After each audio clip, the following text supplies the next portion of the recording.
upami urang teu damang zohir pilari ahlina, pilari atba'i zohir, arek dokter umum, arek spesial, arek dokter dalamna, mantrina, bidana jeung sajabana, atawa pilari puskes anu diadegeun ku pamarentah.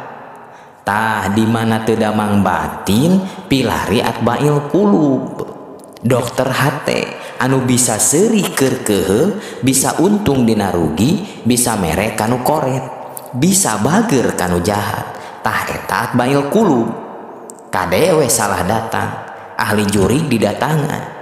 Sedengkeun dina kitab Irsadul Ibad, man ata kahinan pasodaqohu lan tuqbal sholatuhu arba'ina yauman. Sahajal anu datang ka dukun terus percaya jeung ngabenerkeun anu diucapkeun ku dukun, maka salatna 40 poe 40 peuting teu ditarima. Naudzubillahi min dzalik. Gampil ibu nyerikeun dokter hate asli jeung palsu mah. Ari dokter hate asli mah ahli hikmah teh cek urang mah.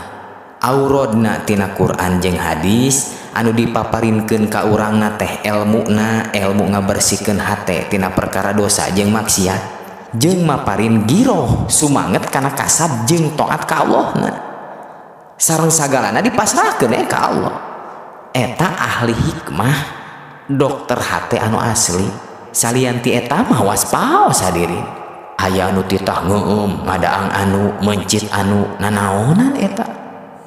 Ajaran Kanjeng Rasul mah realistis jeung logis. Iman aman, tauhid salamet.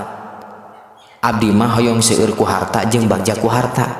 Kasabna tingkatkeun, bari ka bener lempeng ngajalankeunana. Kadewe poho kana tugas pokok hartana, jajakatna, sodakohna jeung ngamangfaatkeunana pikeun ibadah ka Allah.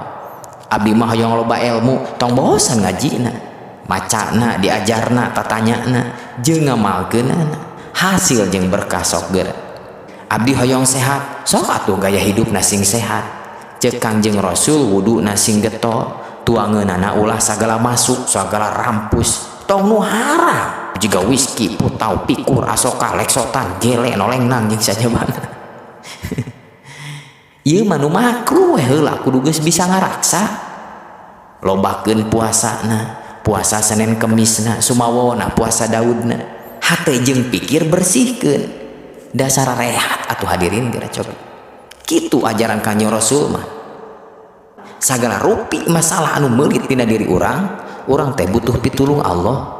Upami masih kirang elmuna, mangga dongkapan ahli ibadah anu tos muqarrabin ka Allah. Anu tadi teh anu bisa seuri keur keheul, bisa untung dina rugi, bisa mere kanu koret, bisa bager kanu jahat. Tah eta atba'il qulub, dokter hate.